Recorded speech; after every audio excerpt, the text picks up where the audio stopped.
So listen, the main benefit of owning rental property for us is to gain freedoms we didn't have when we held 9 to 5 jobs.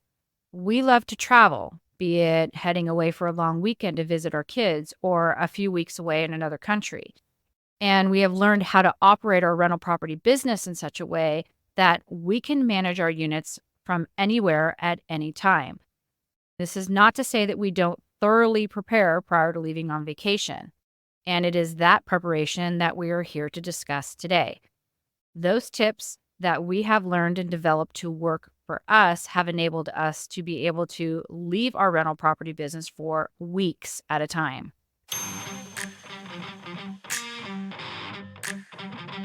Welcome to your Landlord Resource Podcast. Many moons ago, when I started as a landlord, I was as green as it gets. I may have had my real estate license, but I lacked confidence and the hands-on experience needed when it came to dealing with tenants, leases, maintenance, and bookkeeping. After many failed attempts, fast forward to today, Kevin and I have doubled our doors and created an organized, professionally operated rental property business. Want to go from overwhelmed to confident? If you're an ambitious landlord or maybe one in the making, join us as we provide strategies and teach actionable steps to help you reach your goals and the lifestyle you desire, all while building a streamlined and profitable rental property business. This is your Landlord Resource Podcast. Hello, and welcome to the Your Landlord Resource Podcast. This is your host, Stacey Casella, and I am here with my co-host and better half, Kevin Kilroy. And today we are going to be talking about stepping away from your rental property business for a period of time, be it for a vacation or medical leave, or maybe to care for someone else like an aging parent. Yep, we've all been there, haven't we? I mean, even when we held 9 to 5 jobs, we want to take time off for a personal need. But in that 9 to 5 job, you are building up PTO or paid time off so that you can continue to be paid. You'll likely also have some work to do before you leave to prepare whoever is taking over for you. But for the most part, once you leave on that last day before vacation or whatever, you can do so without worrying about what will happen when you're gone. And we know that's not always the case, but theoretically speaking, you should be able to go on vacation and not be thinking about your job. Well, I didn't think about what was going on in the office when I'd leave. Nor did I, but I will say back then, communication was different. I mean, mobile phones were not really used like they are now, and email was not available to be accessed because the internet was not really as accessible as it is today. I guess that's one of those a blessing and a curse, because as landlords, when we travel, we depend heavily on the internet now to communicate and keep track of small things going on, work or not. Yeah. All right. So we have several tips to go over for you all. And for the most part, all these tips can apply for planned leaves from your business. Even if you're still in 9 to 5 and you want to take some time away from all your work, these tips will help you do that. And I will say that if you follow these tips and implement them as part of your regular business practice, you can be prepared for any leave, planned or not. So consider if there is an illness or an injury for yourself or someone else that you need to support, like a partner or child or your parent. You'll need to operate your rental property business at its bare bones. Are you prepared for that? We have a family member who lives here in the San Francisco Bay Area and had to fly back to the East Coast to take care of her mother for several weeks. This time away was planned, not urgent, but she had to use up a bulk of her vacation time or PTO from work and had to prepare her household to handle responsibilities during her absence. This preparation is not much different for self-managing landlords. You need to consider how you're going to pay your bills and invoices, who will take tenant maintenance requests and organize the repair. What happens when there's an emergency, like a fire or a flood? And for some landlords who still take checks for rents, how will rents be received and deposited into your bank account? So if you use a property manager, this might not be the episode for you, but we are in a growth mode and we're still scaling our rental properties. So we really don't want to put money out there for a property manager right now. And if we're being honest, we don't need to. We've developed systems that work really well for us where we don't spend a lot of time working in the business. And what I mean by that is our rentals pretty much run themselves. The time we spend on the business is for growth and development. Not a lot of time is spent on maintenance and managing tenants anymore. So listen, the main benefit of owning rental property for us is to gain freedoms we didn't have when we held 9 to 5 jobs. We love to travel, be it heading away for a long weekend to visit our kids or a few weeks away in another country. And we have learned how to operate our rental property business in such a way that we can manage our units from anywhere at any time. This is not to say that we don't thoroughly prepare prior to leaving on vacation. And it is that preparation that we are here to discuss today. Those tips that we have learned and developed to work for us have enabled us to be able to leave our rental property business for weeks at a time. Exactly right. Okay, so today our first tip is to create a dependable team. The most important member of that team being your handyman or contractor. Our contractor, Jim, he's our right-hand man. Now, I'm not throwing him under the bus here, but he's a little older, like me, but he's done a lot of the heavy lifting jobs and was looking to get out of the really physically demanding work, like building homes from the ground up. And he was looking to do more small remodels, like, bathrooms and occasional kitchen. He was recommended to us by our painter after Jim had done some work in his home. And I'm telling you, he's been a godsend. We have built a relationship with him where right now we're his number one client. When we call, he can usually get to a job within a day or two. And of course, this is more like fixing a leaky sink or a window that won't stay open. When we have projects to vacate units, he's on board and helping us plan that out months in advance. So when the time comes around, he can get in there quickly and efficiently to get that unit back on the market as fast as possible. For example, many of our units in our sixplex had really bad bathroom exhaust fans in them. They were cheap, they had the rounded lights with small holes in the metal base for the fan, and they had rusted to a point that we were no longer able to remove the housing to replace the light bulbs. So now when we turn a unit, he knows that he has to get in there and open the bathroom ceiling up, replace the fan, then paint and clean up the space so we can rent it out. We have done this with replacing appliances as well.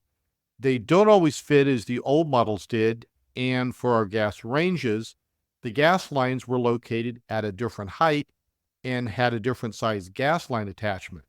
So there usually is some troubleshooting there that he has to deal with. We have schedules for changing out all of the water lines as well, which he also handled. For Jim, if he's working on something and needs materials, he'll go buy what he needs and then text us to send him the money. And here's the thing. Most handymen do not have a bunch of money or credit laying around to cover materials, so you might need to set them up as a signer on your account at the local hardware store, issue them a company credit card, or set them up on your bank account, Venmo, or PayPal to transfer them money when it's needed. Now, Jim is not only our handyman, he is our eyes and ears too. Often, he's the one that's in the unit with the tenants and listening to what they have to say about how we operate the rental property. And I'm pretty excited to say that most all of those comments have always been pretty positive. He also can tell us when there is another occupant who's not on the lease or if there's an unauthorized pet. He has done showings for us as well. That's not very often, but it's nice to know that we have him in our back pocket if we ever have a need. We did have him do a course in fair housing, so we would not have to worry about him saying something that could get us in trouble, because if you own a property, you are responsible for each and every person who works for you to know fair housing laws. And this is why we really want to stress to you that if you're using a property manager, please, please, please take the time to make sure they have a certificate in fair housing. When we asked our property manager if he and all his employees were certified, he said yes.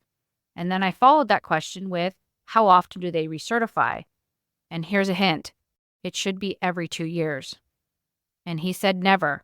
They do it once and they don't require it again. So let me say there is no industry standard, but the rule of thumb is every 24 months. And this is because the law is constantly changing and updating. And the last thing I want to say is that not all states require property managers to have a license or certificate to operate a business. If the state does not require that and your property manager does not feel it's necessary to get a real estate license or take property management courses to educate themselves, what makes you think that they will take a fair housing course or force their employees to do so? So, just food for thought. I'm going to get back to the subject matter at hand now. And we're talking about how to take time off of your rental property business for an extended period of time or anything that would be longer than, say, 2 to 3 weeks.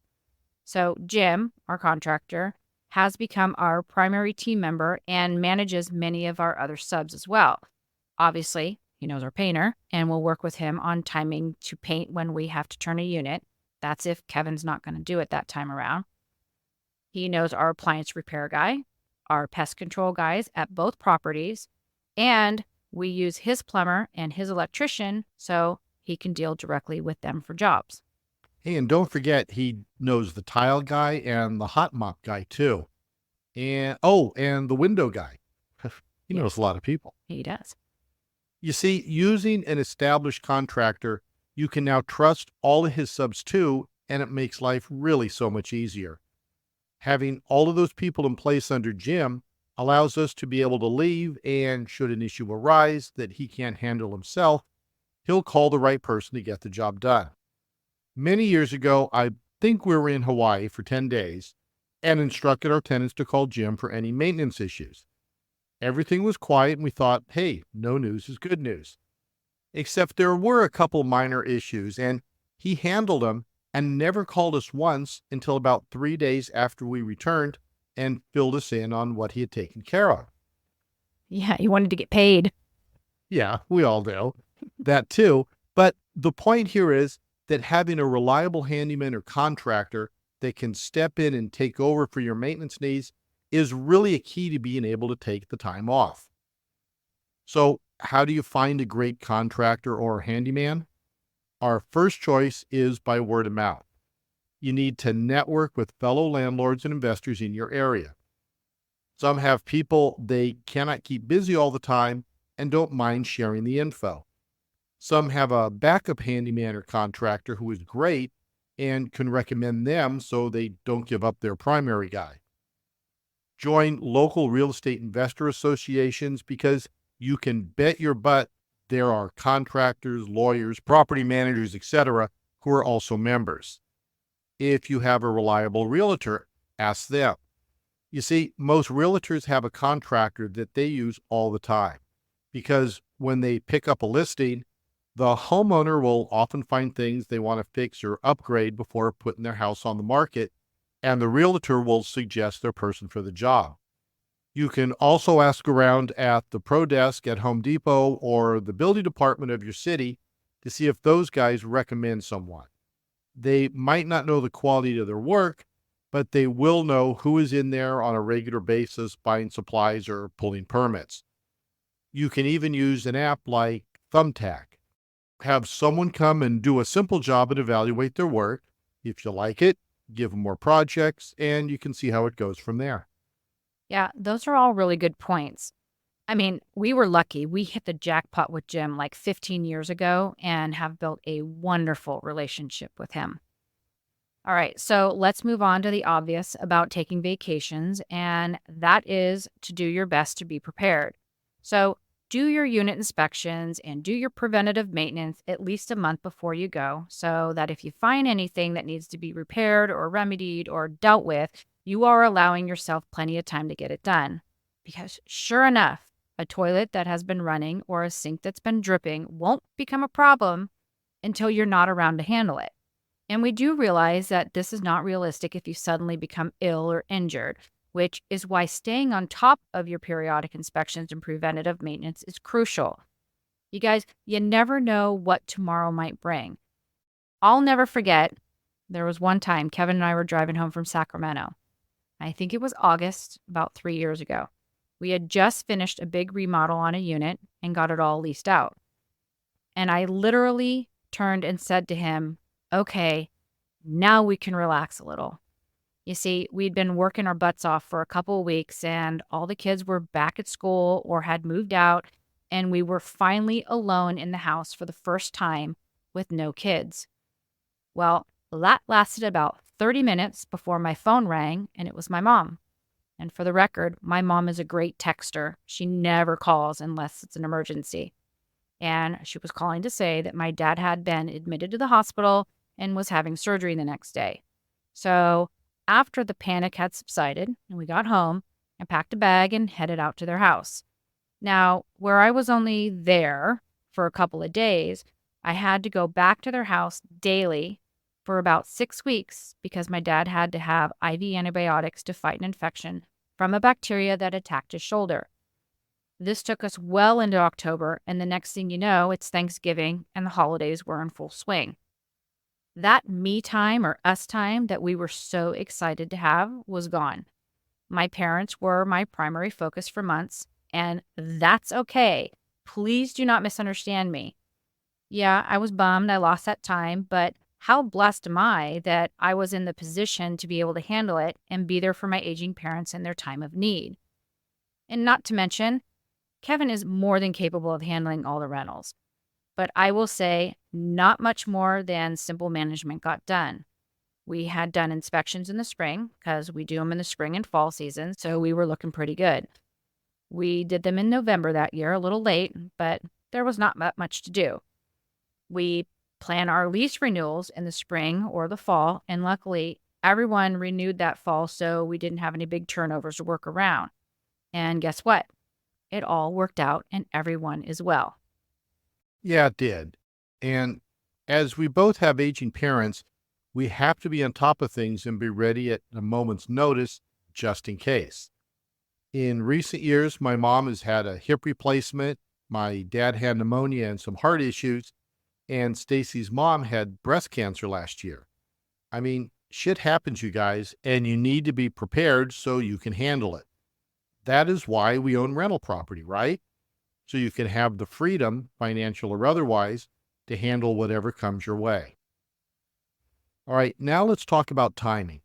As Stacy mentioned, we usually always work to have our leases end in early spring or fall, like not later than October for fall and no later than May for spring. And we do this for a reason, because we like to travel in the summer months and we like to have our holiday time free. For us, we work hard to make sure everything is done by November 1st so we can host or travel for Thanksgiving. And you guys, Stacy goes all out for the holidays. She loves to buy gifts for the kids, and she loves to buy gifts for the kids and gifts for the kids. And she bakes cookies for the neighbors. And I'm not talking cut and bake chocolate chip cookies. No, that's just for me. She will go all out for everyone else. Oh boy, I'm getting dirty look. I'm telling you that our kitchen is transformed to a mini bakery, and she and her mom and kid number 3 will spend like 5 days prepping and baking and packaging all kind of baked goods. I mean, it's something to see. It's from homemade biscotti and thumbnail cookies to fudge and Rocky Road. What else? Peppermint bark. Yeah, that's it. She makes peppermint bark and peanut brittle. And no, she just doesn't put them in a little bag and hand them off. I mean, these things look like something from a fancy store like Williams in Sonoma. She has, what do you do, 25 trays of various sizes? Last year it was like 32. And she puts each candy or cookie in a decorative paper wrap and puts them on a fancy tray and then wraps them in cellophane and finishes them with a big pretty bow and a little tag that wishes everyone a happy holiday. It's great, but it's insane. I mean, it's something she and her mom have done for what, probably 25 years? Yep. And you know what? I love it. It started with a couple of neighbors and the kids' teachers, and then it went to close friends and family in addition to those neighbors and teachers. Then the kids started sports and we became friends with the coaches. So they got added to the list and it just kept growing and growing. And you guys, now it's a major part of my holiday time. So we plan for that time off by getting all the stuff done that we have to before that holiday season hits. Same goes with the summer months. When the kids were in school, the kids only had so much time off and we love to travel. So we had all the rentals dialed in by May 31st so we could cruise through the summer months and spend time at our family's mountain house or go to Hawaii or even Europe. Or all three some years, huh? Yeah, that year was a bit much, but we did do that. Well, last year we had kid number 3 graduate from college, and we decided to do a road trip home from South Carolina through the southern U.S. all the way back to California. And it took us about 2.5 weeks. I mean, we had various stops, had a great time. And then we were home for about 3 weeks before we took off for Europe, right?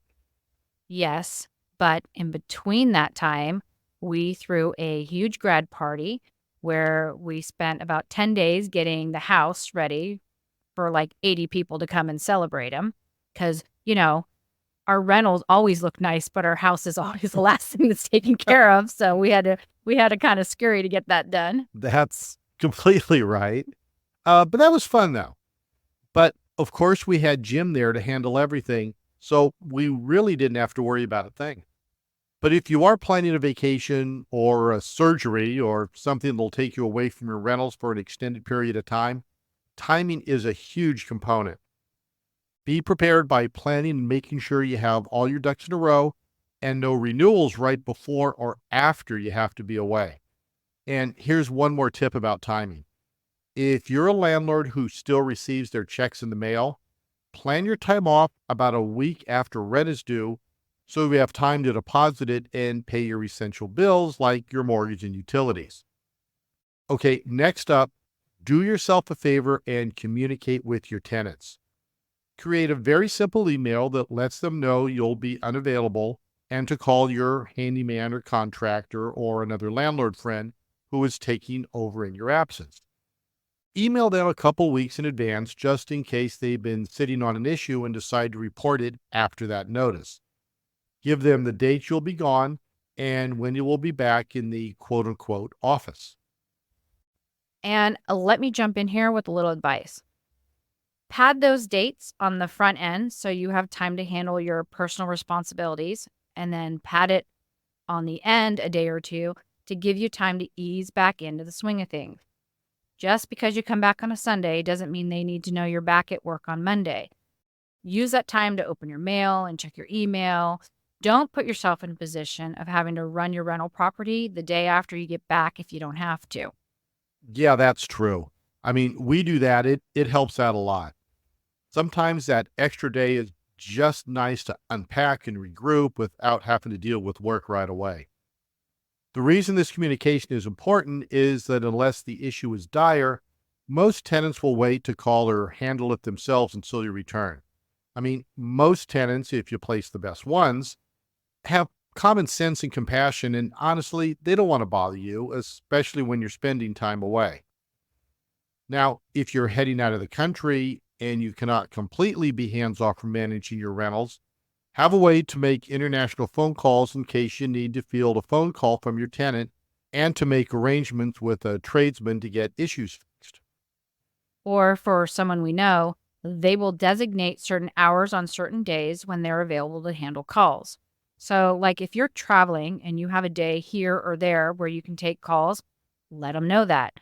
If you're stepping away for a medical reason or to care for someone else, let your tenants know that it's not a vacation and you'll check in from time to time to see how things are going. If you're going to be completely out of service, meaning no phone, no internet, you have to have someone step in for you. You can use a call center to field calls or forward your emails that come from tenants, like if you use a landlord software that offers tenant portals where they can report problems. You can have that software forward notifications to someone you trust and can handle the issues that arise. And to be honest, if you need to take an extended period of time off, like more than 6 weeks, you might consider trading time with another landlord who you feel confident that can handle all the aspects of your rental property business. Another option is hiring a property manager, either temporarily, although that's expensive, or permanently if you are in a financial position to do so. The last option is to use a landlord software that can handle maintenance calls on your behalf, like Hemlane does. You've heard us talk about them before, and we'll link them in the show notes.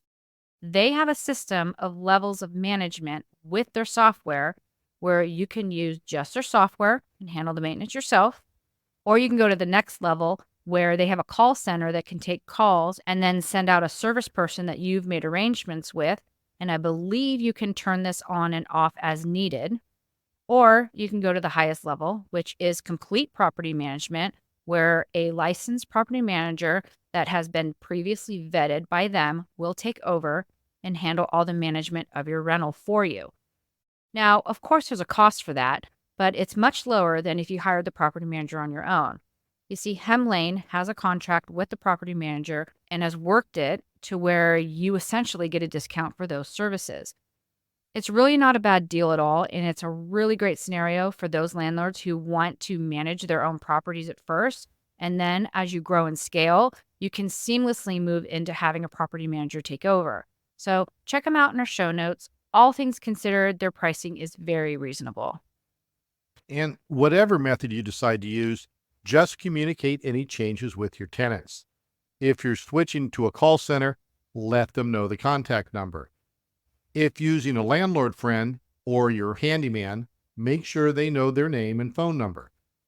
If you're all hooked up with rental property software to handle maintenance requests, let them know you will not be answering their requests, but who will, so they're prepared. And like we said earlier, this might make the tenant think twice about calling if it's not an urgent issue. All right, we want to touch on a couple other tips that can help you out pretty much anytime. This next one especially has made a huge difference in the number of maintenance calls we get from our tenants. And that is to set them up for success by creating videos of common troubleshooting issues and providing tips and information that's going to help them maintain their unit better. So, for instance, we have a video that we did to show our tenants how to fix a jammed garbage disposal. We've mentioned this before. And full disclosure, our contractor showed Kevin the trick, and we decided to create a video so we could send that off to the tenants when they texted saying that their disposal wasn't working. We also have one on how to turn off the water under the sinks and for the toilet just in case there's a leak or a water line fails and starts to flood the space, which has happened a couple times now. And the last time, crisis was averted because we had that video. You can record it on your smartphone and post it on your YouTube account as a private video and then share the link. Now, because it's a pain for anyone really to actually type in the link to a video, especially if water is flowing out from under the sink, we like to use QR codes in our unit binder. If you're not familiar with them, QR codes are like a square barcode where you use a camera of your mobile phone to scan it and it pops up the link right there for you. We use QR codes for any link that we want to include in our unit binder, but especially for our videos and to the troubleshooting pages for each of the appliances that the unit has. You guys, this unit binder filled with the links has been a lifesaver. We rarely are getting calls now because tenants are learning how to handle issues on their own. I mean, we still get calls, but even if they are for something like how to fix a tripped breaker, which most people don't understand that this is even the issue, we have a video for it. If they text us and say that the breaker won't stay engaged, then we'll ask some questions to try and evaluate whether they have too much plugged into the area that breaker serves, or if the breaker has failed, which is not an uncommon occurrence. But why go out or send someone out when 75% of the time you can manage it from your home or office, or in this case we're talking about today, on vacation if you're still taking calls while away? Here's the deal. If you hire a property manager, you guys, this is exactly what they are doing or should be doing. It's what Kevin and I do. They are charging you for this stuff that you can set up systems for and handle on your own without having to pay like 5% of your gross rents to them. Yeah, so we are property managers, and this is what we do for the people we help manage their properties. You really can do this yourself and keep that rent money to go on vacation. Okay, the final remedy we have, which has had mixed reviews, is to use a home warranty company to handle repairs of appliances and such. This is where you basically purchase an insurance policy for your appliances, pool pump, heater, your septic tank, or even your well, and you can get coverage for a bunch of issues that can arise unexpectedly. And when something goes wrong, either you or your tenant calls the company and they come out to evaluate and repair the issue. Now, this coverage is a good option for small things like leaky dishwasher or if the heater or AC goes out, but there are absolutely limits, so you need to really understand what is covered and what is not, and if the plan is worth it for you. We deal with Choice Home Warranties, which is one company that will work on investment properties. Most will not. If you have a single family home, you can pay for coverage for most anything from the appliances to the septic to the central vacuum system. If you own a multi-family complex, so, duplex and up, you have to pay for each unit to have coverage, and they will not cover anything that is a common area issue, like if the main sewer cleanout backs up for the whole building or to repair issues with a pool. They will only work on issues within the confines of each unit covered. And, it makes kind of sense, doesn't it? We'll link them in the show notes if you want to check them out. It's really not a horrible option to have. A lot of landlords are leaning on these type of insurance policies to allow them to retain the control of management at a lower cost than hiring a property manager full time. But it's also giving them the time and freedom to not have to take calls like for that leaky dishwasher or heater that's not working. So it's really something to think about too. Yeah. So, as realtors, it's common for us to gift a warranty plan to a new home buyer for their first year. This is basically to help them feel more secure should anything go wrong with an appliance that first year of owning the home. This plan that Choice Home Warranty offers is the same exact thing, only for landlords. It's peace of mind for simple fixes that allows you freedom from having to run to the unit for every little issue when it arises. All right, you guys, that is our show for today. We hope you have enjoyed what we have to say. And remember, taking time away from work and your rentals is a good thing. It's this freedom that we all long and strive for, and more than likely is why you got into real estate investing in the first place. So we hope you might have learned a few things to make taking time away from your rental property business a little easier. Let me close out the show with a few housekeeping things. First, we now have a link where you can text us questions. You can find that link at the top of our show notes that are attached to each podcast episode on all the podcast platforms. We check it a couple times a day, so don't get discouraged if we don't respond right away. And we would love if you would test it out and text us a question for our upcoming Q&A episode that we're doing in a few months. If you prefer to email us questions, you can do that too. We'll link our emails in our show notes for you. We have an online course we are working on that we will walk you through the steps of placing your ideal tenant, called For Marketing a Move-In, and it's going to cover how best to market your unit with photos and the writing of your ad, showing the unit, accepting applications, and how to vet your applicant. We're also teaching you about your lease and what it should contain and what to do before and when your tenant moves into the unit. So if you have struggled with finding the right tenant to pay rent on time or take care of your unit, you might want to check this course out. You can sign up to get on our wait list and potentially be a part of our first beta group by using the link in our show notes. And of course, we have links on there for our free weekly newsletter, all the forms and documents that we have created for you to download, our private Facebook group, and all the links to our social media sites so you can follow along with us. Thank you so much for sharing your time with us today. We are very grateful that you find our content useful. And until next time, you've got this, landlords.